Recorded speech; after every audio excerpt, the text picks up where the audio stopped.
Que de souvenirs ici, que de souvenirs. On est au plein milieu de la Meilleray là et... On a vécu une année vraiment incroyable de le titre de champion de France, même si ça ne s'est pas passé ici, il y a eu quand même cette demi-finale contre Gravelines, avec le match aller qu'on perd, et puis la belle, un match ahurissant quoi. Probablement une des plus belles saisons sur les baskets, finalement on peut le dire. Même la plus belle quoi, le titre de champion de France. Moi j'ai quand même eu souvent, très souvent, des frissons ici. Et t'as un match en particulier que tu as vraiment aimé? Moi c'est quand même ce match contre Gravelines, la belle ici, mais ça a été fabuleux, le public qui rentre sur le parquet, les joueurs, tout le monde en communion. Il y a eu aussi cette finale magnifique. À Bercy. À Bercy, ouais. Avec incroyable. Le convoi de bus qui monte jusqu'à la capitale. Et vraiment des supporters qu'on suivi toute l'année. Je pense que ça a été aussi la force de Cholet Basket cette année. Il y a autre chose que tu as retenu durant cette année sportive? Ce que j'ai retenu également, c'est un souvenir moins heureux finalement. C'est la désillusion des Dogs. Terrible, terrible cette désillusion. Avec la défaite contre les Français volants lors de ces playoffs, on se dit qu'ils n'y arriveront jamais. Ils font une saison quasi parfaite, une saison régulière quasi parfaite. Une petite défaite, je crois, à peu de choses près. Voilà, quoi. exactement. Ouais. Et là, ils chutent contre des hockeyeurs qui normalement sont plus qu'ils avaient en plus battu en saison régulière. Ouais, voilà, c'est ça le pire. Ouais. Et puis, moi, il y a autre chose que j'ai quand même vraiment apprécié, c'est la venue de Saumur ici à Cholet pour jouer contre l'Ogre Rennais. L'Ogre Rennais, vraiment 4-0 finalement. Quel match de Rennes, même si au début de la partie, il y a eu quelques occasions pour Saumur. C'était serré. 2-3 frappes quand même qui ont inquiété Nicolas Douchez. Mais quand même, on a envie de se dire que le football amateur a donné une belle leçon au Vraiment, Saumur a fait un parcours vraiment exemplaire. Ils ont battu d'ailleurs Cholet. Cholet, oui. Ils ont battu Cholet. On y était. Bon, ce que je te propose tout de suite, c'est de revivre un petit peu toute cette année sportive. Avec plaisir. Vous l'aurez compris, messieurs, dames, il s'agit de la dernière rétrospective sur le TLC. Nous sommes le vendredi 31 janvier et c'est l'heure du sport.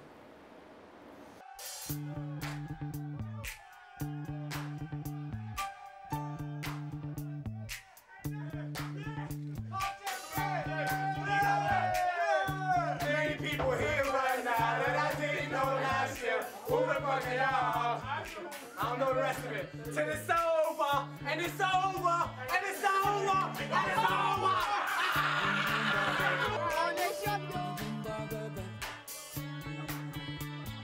Pressure pushing down on me, pressing down on you. No man has fallen under pressure. The boys are building down, splits the family in two. But speedball streets.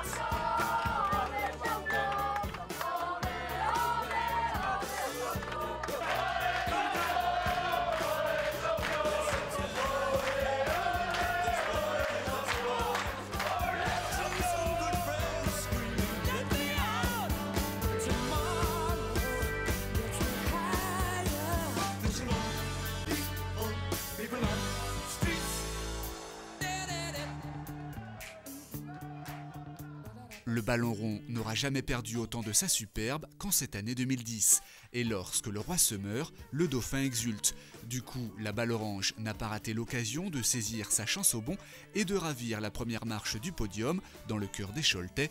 Pourtant, tout n'avait pas si mal commencé pour le cuir, très en verve en ce début d'année 2010. Avec les 16e de finale de la Coupe de France entre les Rennais et les Saumurois, tombeurs des Choletais 2 tours auparavant, le stade Omnisport fait le plein. Goguenard, le football entend bien prouver sa suprématie sur les terres de son grand rival.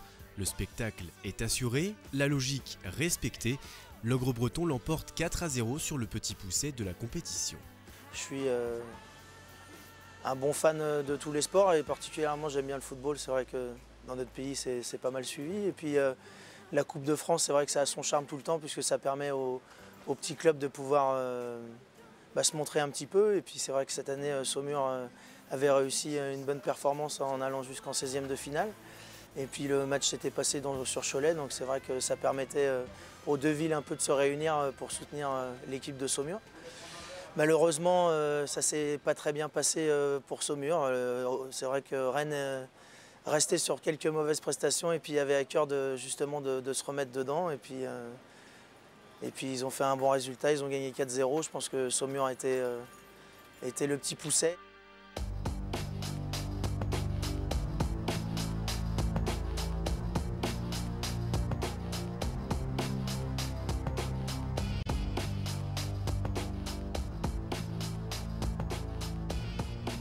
Quelques semaines plus tard, dans le froid polaire de février, le patineur de long track Pascal Briand réchauffe les esprits.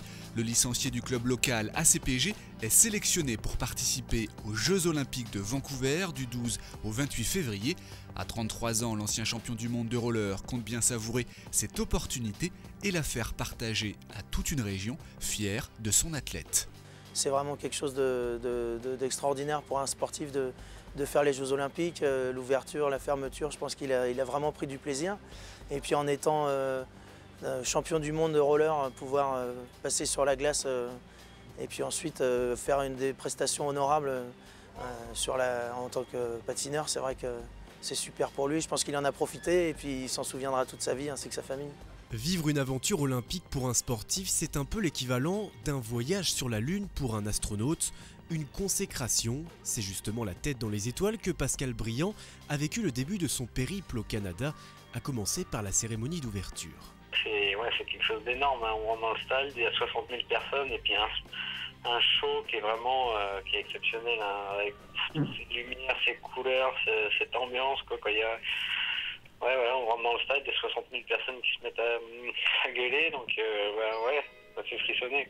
Briand lui colle si bien à la peau. Le patineur s'en tire avec les honneurs en pointant à la 33e place. Tirer et pointer, deux spécificités auxquelles s'adonnent à la fin du mois de février les 3500 boulistes rassemblés à la Meilleraie. La 22e édition est accrochée en moins de 40 minutes au palmarès de la triplette formée autour du champion du monde Thierry Grandet. Rarement une finale aura été aussi rapidement bouclée. Le sentiment est amer du côté des spectateurs qui s'attendaient à un tout autre dénouement. Mais telle est la dure loi du sport et les supporters des Dogs sont bien placés pour le savoir. 5 semaines plus tard, ils vivent dans les tribunes de Glycéo une soirée cauchemardesque avec comme épilogue l'élimination des leurs. Dans le rôle du briseur de rêve, ce sont les Français volants qui s'attachent à remettre les pieds sur terre aux Dogs. Les protégés de Julien Pillant n'atteignent même pas les demi-finales des playoffs comme l'année passée. La pilule est d'autant plus dure à digérer que l'équipe des Mauges avait survolé de A à Z le championnat, mais en omettant de s'arrêter sur la lettre R, celle du réalisme et de la réussite. Quand on est arrivé dans ces moments-là où un but est capital, ça nous a un peu affaiblis malheureusement. On n'a pas su élever notre niveau et puis rester maître de notre destin. Et je pense que pour cette année, ça va changer parce qu'on a quand même, je dirais, plus de la moitié de l'équipe qui a changé. On a des joueurs d'expérience qui vont nous apporter justement beaucoup plus de sérénité.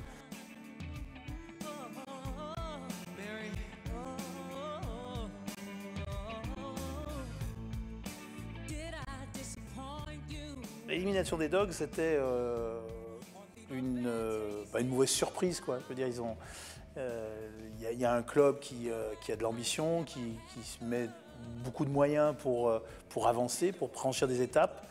Il y a un travail intéressant, c'est un club qui vit bien. Je trouve que c'est tout à fait à souligner, quoi. C'est vraiment à souligner de voir les efforts qui sont faits. Et puis, ça a rapporté, c'est en même temps le retour vers le sport qui a des incertitudes à un moment donné. Et on a beau être favori, on a beau être dans une bonne dynamique, à un moment donné, on peut perdre.